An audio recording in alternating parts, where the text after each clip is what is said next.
بڑا نوازا۔ ایک شخص آیا، اس نے آ کے کہا حضور میرے ابا جی میں آپ کا مرید ہوں، عقیدت مند ہوں، رات میں نے باپ کو خواب میں دیکھا ہے تو دوزخ کی آگ میں جل رہا ہے، میرا فوت ہونے والا باپ میں نے بڑی تکلیف میں دیکھا ہے۔ تو غوث اعظم رضی اللہ تعالیٰ عنہ فرمانے لگے میرے مدرسے میں آیا کرتا تھا، میری خانقاہ میں آتا تھا، میری محفل میں بیٹھتا تھا، حلقہ ذکر میں رہتا تھا۔ تو اس نے کہا حضور کبھی کبھی آتا تھا، کبھی کبھی۔ غوث اعظم نے مصلی بچھا لیا، کہا یا اللہ تیرا وعدہ نہیں کہ جو اہل اللہ کے مجالس ذکر میں بیٹھے گا تو اسے شکی نہیں کرے گا اسے۔ اللہ تبارک و تعالی نے شیطان سے جب کہا نا کہ تو نکل جا، تو لعنتی ہے، تو اس نے یہ عرض کیا کہ مولا مجھے مہلت دے۔ اللہ کریم نے فرمایا جا تجھے مہلت دی، کتنی؟ الی یوم الدین، قیامت کے دن تک تجھے مہلت دی۔ شیطان نے کچھ اختیارات کا بھی مطالبہ کیا، اللہ تعالیٰ نے اسے وہ اختیارات بھی عطا فرمائے۔ اللہ کے حبیب صلی اللہ علیہ وسلم فرماتے ہیں کہ جس طرح تمہاری رگوں میں خون دوڑتا ہے اس طرح شیطانی وساوس بھی دوڑتے ہیں، اور شیطان کی قوت کا، اختیار کا یہ حال ہے کہ الشیطان جاسم علی قلب ابن آدم۔ نبی پاک صلی اللہ علیہ وسلم نے فرمایا شیطان ہر آدمی کے دل کے ساتھ چمٹا رہتا ہے، اتنی اس کی قوت ہے۔ شیطان ہر آدمی کی ناک پر بیٹھ کر رات گزارتا ہے۔ حضور وہ رات ناک پہ کیوں بیٹھتا ہے؟ فرمایا اس لیے کہ وہ کہتا ہے جب سانس اکھڑنے لگے گی تو اسے معاذ اللہ گمراہ اور کافر کر کے ماروں۔ شیطان کو پتہ چل جاتا ہے کہ بندے نے نیکی کا ارادہ کیا ہے تو اس کے پیچھے لگ جاتا ہے۔ کسی سے پوچھے صاحب آپ محفل میں نہیں آئے، نماز میں نہیں آئے، تو کہتے میں نکلا تھا نماز کے ارادے سے، پھر شیطان نے مجھے گمراہ کیا۔ شیطان کی زندگی کا یہ حال ہے کہ اب تک اسے موت بھی نہیں آئی۔ اس کے اختیار کا یہ حال ہے کہ وہ جہاں چاہتا ہے پہنچ جاتا ہے، جو چاہتا ہے وہ کر لیتا ہے، وہ دلوں تک رسائی رکھتا ہے۔ اب ذرا لوگوں کے عقیدوں کا حساب لگائیے گا، وہ اللہ کے دشمن کی ساری طاقتیں مانتے جانتے، اللہ کے دوستوں کی طاقت ہی نہیں مانتے، دشمنوں کی طاقتیں مانتے ہیں۔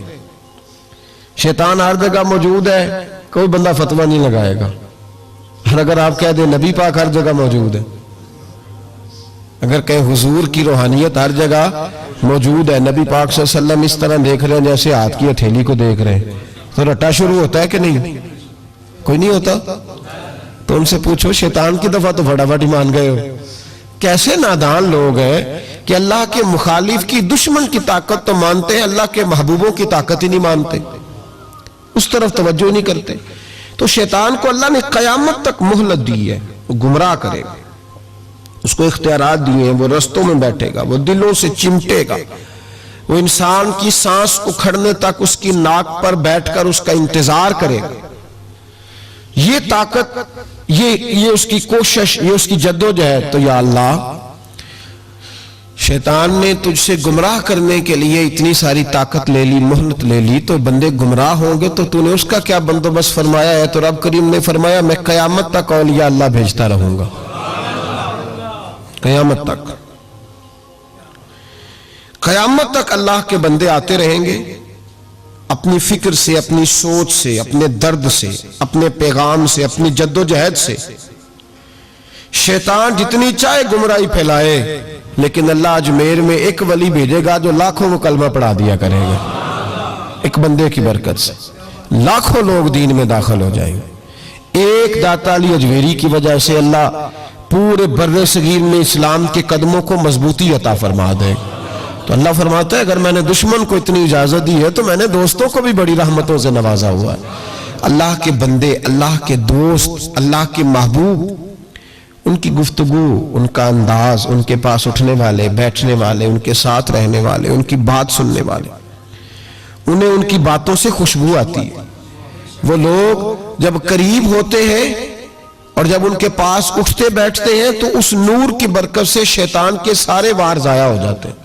سارے بار شیطان پوری جدوجہد کرتا ہے، کوشش کرتا ہے، لیکن اللہ کے ولی کی ایک بات، آج بیٹھے نا ہر گلی میں ہر چوک میں شیطان، لیکن پھر بھی مسجد خالی نہیں کرا سکا، اس لیے کہ اگر شیطان کے پاس طاقت ہے تو رب رحمان کے بندوں کے پاس بھی بڑی طاقت ہے۔ تو یاد رکھ لے، اولیاء اللہ کا وجود ہر زمانے میں رہا، ہر زمانے میں۔ یہ علیحدہ بات ہے کہ ہر شعبے کے اندر کمزوری آئی ہے تو یہاں بھی آئی ہے، لیکن ولی کبھی نہ ختم ہوئے ہیں نہ کبھی ختم ہوں گے، یہ موجود ہے ہر گلی میں، ہر نگر میں، ہر کونے میں۔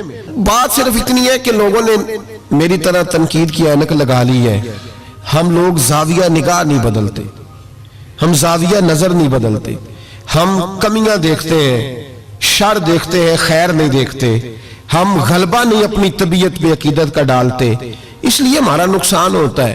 اور یہ بھی شیطان کا وار ہے، یہ بھی شیطان کا وار کہ وہ ہمیں کسی اللہ والے کے قریب جانے ہی نہیں دیتا۔ تو یاد رکھیں، نبی پاک صلی اللہ علیہ وسلم کی امت کے جو اولیاء ہیں، ان ولیوں نے ہر زمانے میں ڈٹ کر شیطانی قوتوں کا مقابلہ کیا۔ نبی پاک صلی اللہ علیہ وسلم کے بعد آپ دیکھ لیں، ایک ایک شخص ایسا ہوا ہے جس نے لاکھوں لوگوں کی ہدایت کا وہ بندہ ذریعہ بن گیا۔ امام جعفر صادق سے لے کر امام اعظم ابو حنیفہ تک، اور امام اعظم ابو حنیفہ سے لے کر امام شافعی، امام احمد بن حنبل تک، اور پھر حضرت جنید بغدادی، حضرت سری سختی، حضرت سیدنا معروف کرخی، اور سب سے بڑھ کر محبوب سبحانی حضور غوث پاک جیلانی رضی اللہ تعالیٰ۔ آپ کبھی ان لوگوں کی فکر کو سمجھیں، ان لوگوں کے مزاج کو سمجھیں۔ ان کی باتیں ایسی ہوتی تھی کہ ایک ایک جملے سے دلوں میں انقلاب برپا ہو جاتا تھا، ایک ایک بات سوچ کے زاویے بدل دیتی تھی، افکار اور نظریات میں تبدیلی آ جاتی تھی۔ وہ علیحدہ بات ہے کہ سارا رٹا 11ویں کا رہ گیا ہے، لوگ سمجھتے ہیں 11ویں اصل ہے، اسی پہ مناظرہ، اسی پہ۔ اور یہ بھی مخالفوں کی سازش ہے کہ وہ بزرگوں کی کچھ باتوں کو مناظروں کا رنگ دے کے ان کی اصل تعلیمات سے لوگوں کو دور کر دیتے ہیں۔ 11ویں تو ایک مستحب فعل ہے، 11ویں یعنی کرائیں تو ثواب ہے، کوئی نہ کرائے تو گناہ۔ کتنے گھر ہیں جن میں 11ویں نہیں پکتی؟ کسی نے کبھی فتویٰ دیا ہے کافر ہو گئے معاذ اللہ، یہ گناہ گار ہو گئے۔ 11ویں، اور جو پکانے والے ان سے بھی ایک گزارش ہے کہ 11ویں مستحب ہے، اس کے لیے مسجدوں میں اعلان نہیں کرنے چاہیے، اس کے لیے فجر سے پہلے سپیکر نہیں کھول جانا چاہیے کہ سارا محلہ چندہ دے 11ویں پکانی ہے، مستحب فعل ہے، اور مستحب کے لیے سوال کرنا منع ہے، منع ہے سوال کرنا۔ اعلیٰ حضرت نے لکھا ہے کسی نے عمرے پہ جانا ہے، دل تڑپ رہا، پھر بھی اس کے لیے سوال کرنا منع ہے، کسی کو کہہ نہیں سکتا کہ میں نے جانا ہے۔ حالانکہ نبی پاک کے روزے کی حاضری اگر کسی نے ایک دفعہ بھی نہیں دی، اعلیٰ حضرت فرماتے ہیں حضور کے روزے پہ جانا امت کے لیے واجب ہے، تو اس کے لیے جب سوال کی اجازت نہیں تو مستحب کام کے لیے لوگ سویرے سپیکر کھول لیتے ہیں اور جناب گلے لگے ہوئے یہاں 11ویں کا حصہ ڈالو، تو 11ویں کا یہ مقصد نہیں۔ لنگر شریف تبرک ہے، برکت ہے، شفا ہے، سارا کچھ ہے، لیکن اس کے لیے سوال کرنے کی اجازت نہیں ہے۔ اپنی مرضی سے کچھ لوگوں کو توجہ اگر ہے اور وہ مل کے کوئی ایسا بندوبست کر لیتے ہیں تو اس میں منع نہیں، لیکن اس کو جو اس کا شریعت کے اندر درجہ ہے اس درجے میں رکھا جائے، اس میں مناظرے ہوتے ہیں، بحث ہوتی ہے۔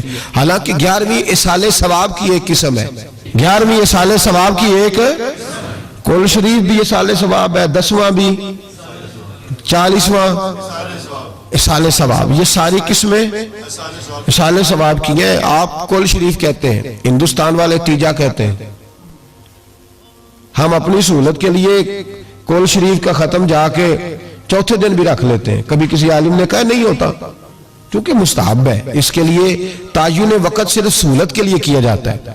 تو 11ویں ایک اصال ثواب ہے، بہت سارے لوگ 11 ربیع ثانی کو کرتے ہیں، بہت سارے 12 کو کرتے ہیں، 14 کو کرتے ہیں، اور ہمیں محفل میں جانے کا موقع ملتا رہتا ہے، سارا سال ہی 11ویں پکتی رہتی ہے۔ لوگوں نے اپنی سہولت کے لیے وقت رکھا ہوا ہے، کسی نے 17 تاریخ رکھ لی ہے، کسی نے 18 رکھ لی ہے۔ تو غوث اعظم رضی اللہ تعالیٰ عنہ کی جو اصل چیز ہے وہ ان کی کرامت ہے۔ پھر ہمارے ایک اور بحث چلتی ہے کہ اللہ کے ولی کچھ دے سکتے ہیں کہ نہیں دے سکتے، اللہ کے ولی کچھ دے سکتے ہیں کہ، میں نے پہلے کہا ہے شیطان دے سکتا ہے، گمراہی پھیلاتا ہے۔